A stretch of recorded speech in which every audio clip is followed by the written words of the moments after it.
BRS party diversify అయిందని చెప్పిన మీకు నేను. ఇది ఇంకొక వార్త దానికి సంబంధించి. సో బీఆర్ఎస్ పార్టీ ఉందనుకుంటే BRS party nothing but KCR. KCR చెప్పిన మాట ఎవరూ జవదాటరు. కేసీఆర్ గీసిన గీతను ఎవరూ దాటే ప్రయత్నం చేయరు. కేసీఆర్ చెప్పిన మాటను ఎవరు తప్పరు కూడా. తప్పకుండా చచ్చిపోయినా బతికిన అమలు చేయాల్సిందే. అది ఒకప్పటి TRS party, BRS or TRS పార్టీకి సంబంధించినటువంటి అంశం. ఇప్పుడు ఈయనకి తలుపు పెట్టి తాళమేసిరిగా, తలుపు పెట్టి తాళమేసిరి, బయటకు వస్తలేరు. అయిపోయింది, ఆయన పని అయిపోయింది. ఇక ఈయన కొంత మనం పక్కన పెడదాం. ఇప్పుడు బీఆర్ఎస్ పార్టీ ఎట్లా అయిపోయిందనంటే, అది మనం అనుకుంటాం మాట కాదు, అధికారిక ఇంటర్నల్గా పార్టీలో కూడా ఒక చర్చ. బీఆర్ఎస్ పార్టీ 3 ముక్కలుగా చీలిపోయింది. దీంట్లో ఇంకో ప్రధానమైన ముఖ్యం ఏంటంటే కేసీఆర్ అంతో ఇంతో సీనియర్ ఉన్నారు కదా, ఈ మధుసూదనాచారి, జగదీష్ రెడ్డి, నిరంజన్ రెడ్డి అందరూ కూడా ఆయన టీము. వాళ్ళు నిరంజన్ రెడ్డి ఎప్పుడన్నా కేటీఆర్తో కనబడ్డా? జగదీష్ రెడ్డి అంతో ఇంతో కేటీఆర్తో ఉంటాడు, కానీ కేసీఆర్ చెప్పే మాటలు అంతో ఇంతో ఆయనకు చెప్పాలి, అటు ఇటు వార్తలు చేరవేయాలి కాబట్టి ఉంటాడు అంతే. మధుసూదనాచారి కేటీఆర్ ఎంబడి ఉన్నాడా? వీళ్ళంతా చాలా సీనియర్ ఉద్యమకారులు కమ్ నిరంజన్ రెడ్డి. ఆయన బీఆర్ఎస్ పార్టీలో చేయవచ్చు, ఆయన కొంత ఐడియాలజికల్ ప్రకారంగా విభేదించవచ్చు జనం కానీ మనలాంటి వాళ్ళం కానీ ఆయన ఒక ఉద్యమకారుడు, మధుసూదనాచారి ఒక ఉద్యమకారుడు. ఇలాంటి సీనియర్ నాయకులు మొత్తం కూడా కేసీఆర్ వెంటే ఉన్నారు. ఇప్పటికి కూడా వాళ్ళకి పదవులు అవసరం లేదు, వయసు మీద పడ్డే సరిపోతుంది పదవి చేసిన కాడికి. కేసీఆర్ వెంటే ఉన్నారు. ఇక 3 పార్ట్స్ ఏందనంటే డివైడ్ అయినది కేటీఆర్. ఎందుకు చెప్తున్నా వినండి. ఇక్కడ కవిత, హరీష్ రావు, రైట్. గతంలో కేసీఆర్ ఒక ఉద్యమానికి తెరలేపితే అందరూ కళ్ళ గంతలు కట్టుకొని కేసీఆర్ ఏం చెప్తా చేయాల్సిందే, ఇక నో డౌట్ అట్ ఆల్. ఇప్పుడు కేటీఆర్ తీసుకుంటే ఈయన ఫార్ములా ఈ రేస్తోని కొంత సతమతం అవుతున్నాడు, కొంత ఇబ్బంది పడుతున్నాడు, నడుస్తుంది, ఆ వ్యవహారం నడుస్తుంది, విచారణ జరుగుతున్నది. ఈయన కొత్తగా ఒక నినాదం ఎత్తుకున్నాడు, రైతు భరోసా రైతు రుణమాఫీ అని ఎత్తుకున్నాడు. ఈయన రైతు భరోసా రైతు రుణమాఫీ ఎత్తుకున్నాడు. ప్రతిపక్షంగా పోరాడాల్సిందే, డెఫినెట్గా అధికార పార్టీని ఇరుకున పెట్టాల్సిందే, క్వశ్చన్ చేయాల్సిందే. ఇక్కడ రైతు భరోసా గురించి ఈయన ఎత్తుకుంటే ఇక్కడ కవితకు వచ్చేసి బీసీ అంటుంది. అన్న దగ్గరికి రావడం, అన్న దగ్గరికి బంద్ అయింది రావడం, అన్నతో కాంటాక్ట్ లేదు, అన్నతో బంద్ అయిపోయింది. ఇక్కడికి వచ్చిన మనుషులు ఇక్కడికి పోరు, ఇక్కడికి వచ్చిన మనుషులు ఇక్కడికి రారు. వీళ్ళిద్దరి దగ్గర ఉన్న మనుషులు కాకుండా 3వ పార్టీ హరీష్ రావు దగ్గర ఉంటుంది. మళ్ళీ హరీష్ రావు వర్గం వేరే, ఆయన దెబ్బ చూసి టైం చూసి కొడతాడు. వీళ్ళు ఎంత ఇట్లా ఇక స్పాట్లు అయిందా, ఇక ఇది కొత్తోళ్ళు ఎరగనట్టే, దొరికిందా అవకాశం అంటే దంచుడే. ఇక వాళ్ళు ఏం టైం చూసి కొడతారు హరీష్ రావు. సో కవిత బీసీ నినాదం ఎత్తుకుని రైతు భరోసా రైతు రుణమాఫీ అంటున్నాడు. హరీష్ రావు ఇంకో నినాదం, అటు కేటీఆర్ దగ్గరికి పోదామా, కవిత దగ్గరికి అయితే వస్తలేరు. కేటీఆర్ వెంట ఎప్పుడో ఒకసారి బ్యాక్ ఎండ్ ఉండాల్సింది ఆయన. లేదు కాదు కూడదని కనుక ఆయన కేటీఆర్ని ఓవర్టేక్ చేసే ప్రయత్నం చేస్తే పైన కేసీఆర్ ఉన్నాడు, బిడ్డా ఏం మీరు ఎందుకు ఓవర్టేక్ ఎందుకు కొట్లాడుతారు, మీ పంచాయతీ అని చెప్పి మళ్ళీ హరీష్ రావుని కంట్రోల్ చేస్తాడు.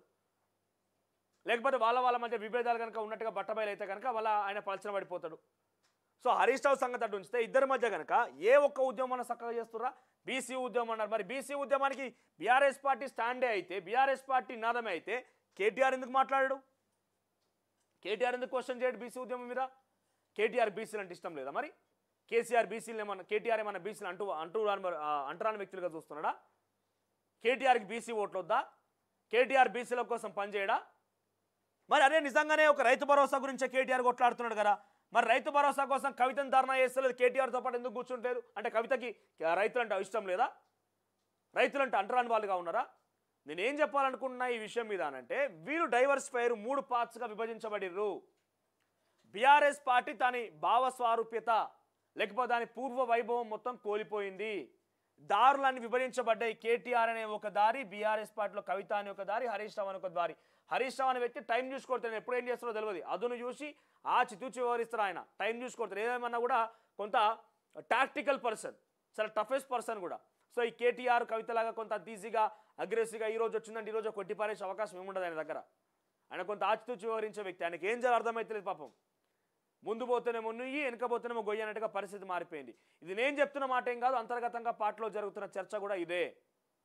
కవిత దగ్గర ఒక్కసారి ఆ వ్యక్తి కనబడ్డాడంటే, అన్న ఆడు మన మనిషి కాదన్నా, కవితక్క దగ్గరికి పోతున్నా అని చెప్పి కేటీఆర్ చెవులో ఇంకొకరు చెప్తారట. కేటీఆర్ దగ్గర పోయిన తర్వాత మళ్ళీ కవిత దగ్గర ఉన్న వ్యక్తి ఏం చేస్తారు, అక్క మొన్న అన్న దగ్గరికి పోయిండు అక్క, వాడు మన దగ్గరికి వస్తలేడు అక్క అని చెప్పి కవిత చెవులో ఎవరు చెప్తారట. అసలు బీఆర్ఎస్ పార్టీ అభిమానుల కార్యకర్తలుగా ఉన్న వాళ్ళు ఏడికి పోవాలో అర్థమైతలేదు వాళ్ళకి. ఇప్పుడు సీనియర్ లీడర్లు తీసుకుందాం, మరుసన చారి సింగ్ నిరంజన్ రెడ్డి ఉన్నారు అనుకోని వీళ్ళని. ఎప్పుడో రోజు ఇటు బీసీ అని చెప్పి కవిత దగ్గరికి పోదామంటే ఈయన ఫీల్ అవుతాడు. లేదు కేటీఆర్ పాపం ఇబ్బంది పడతాడు కదా ఫార్ములా వేసి ఈయన దగ్గరికి పోదామంటే ఆమె ఫీల్ అవుతుంది. సో వీళ్ళిద్దరి మధ్యలో ఏం చేర్థం కాక సైలెంట్గా కూర్చున్నారట వాళ్ళంతా కూడా. ఏ పోనీతి అమ్మ ఈ చేసిన కాడికి చేసేసినాం, పదవులు అయితే వచ్చినాయి, మనం ఎంతో కొంత న్యాయం చేసే ప్రయత్నం చేసినాం, మనమంతగా మనం సాయం చేసినాం తెలంగాణ సమాజానికి, ఇక పోతే పోయింది కేసీఆర్ బయటకు వస్తాడు మనకేమైనా చెప్పి సైలెంట్గా ఉండే పరిస్థితి వాళ్ళంతా కూడా. వీళ్ళకంటే చాలా హేమాహేమీలు కేసీఆర్తో పనిచేసిన వాళ్ళు, ఉద్యమానికి ఒక కార్యాచరణ గీసిన వాళ్ళు, బీఆర్ఎస్ పార్టీ టీఆర్ఎస్ పార్టీ సృష్టికర్తలు, వాళ్ళు ఎందుకు సైలెంట్ అయిపోయారు? ఇంకో ఈ ఇంటర్నల్ వార్ కారణంగానే. ఇది చాలా పెద్ద మొత్తంలో జరుగుతుంది వార్. మీరు గమనించండి, బీసీల గురించి కేటీఆర్ మాట్లాడు, రైతు భరోసా గురించి కవిత మాట్లాడదు. ఇట్లా వాళ్ళ ఎజెండాలే ముందుకు తీసుకొని పోతున్నారు. ఏ హాట్ టాపిక్ అయితే ఆ హాట్ టాపిక్ ముందుకు నేను తీసుకోవాలా నువ్వు తీసుకోవాలని పోటీ పడిపోతున్నారు తప్ప ఒకరు లేవనెత్తిన అంశాన్ని ఇంకోరు లేవనెత్తడం లేదు. అది బీఆర్ఎస్ పార్టీ స్టాండ్ కాదు. గతంలో బీఆర్ఎస్ పార్టీ స్టాండ్ కేసీఆర్ ఏ చెప్తే అందరూ అదే ఫాలో కావాల్సింది. కేసీఆర్ లోపల కూర్చోబెట్టి ఫామ్ హౌస్లో లాక్ చేసి రాయని బయట రానియకుండా ఇదంతా పార్ట్స్గా విభజించబడి బీఆర్ఎస్ పార్టీ చిన్నాభిన్నం అవుతున్నది. ఒకసారి మీరు పక్కన ఎవరైనా నిజంగానే ఈ పరిస్థితి తెలంగాణ భవన్కి వచ్చేటోళ్ళకో లేకుంటే కేటీఆర్ దగ్గర పోయే వాళ్ళకో కవిత దగ్గర పోయే వాళ్ళకో ఒకసారి అడగండి, అన్న ఇది నిజమేనా అడగండి. పక్కాగా ఆ బీఆర్ఎస్ పార్టీ అంతర్గతంగా జరిగేటువంటి విషయాలనే ఒక వ్యక్తి నాకు సమాచారం అందిస్తే నేను చెప్తున్నా, ఇది పక్కాగా జరుగుతున్నదే, 100% జరుగుతున్న విషయమే. ఇది మీరు ఒకసారి గమనిస్తే అర్థమైపోతుంది. సో కేసీఆర్ ఇక రాజకీయాలు కొంత వీళ్ళు చేస్తున్న టాక్టిక్స్ కారణంగా ఆయన పూర్తిగా ఇప్పటికైనా డిఫేమ్ అయిపోయిండు.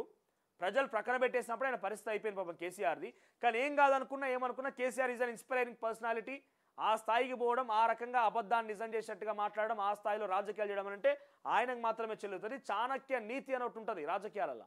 ఆ చాణక్య నీతి అనేది కాస్త ఆఖరికి వస్తే కేసీఆర్ అని నీతి దాకా వచ్చింది కావచ్చు. అంత టాక్టిక్స్ చేసిందని రాజకీయాలలో. అటువంటి పర్సన్కి ఇక దాదాపుగా రాజకీయాలకు స్వస్తి పలికినట్టే భావించాలి. ఇక బయటకు వచ్చే పరిస్థితి కనబడుతుంది ఆయనది.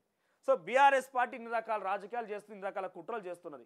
సో మీకేమనిపిస్తోంది? బీఆర్ఎస్ పార్టీ ఇప్పటికిప్పుడు స్థానిక సంస్థ ఎన్నికలు జరగబోతున్నాయి కాబట్టి బీఆర్ఎస్ పార్టీకి మీరు ఓటేసే అవకాశం ఉన్నదా? మీరేమను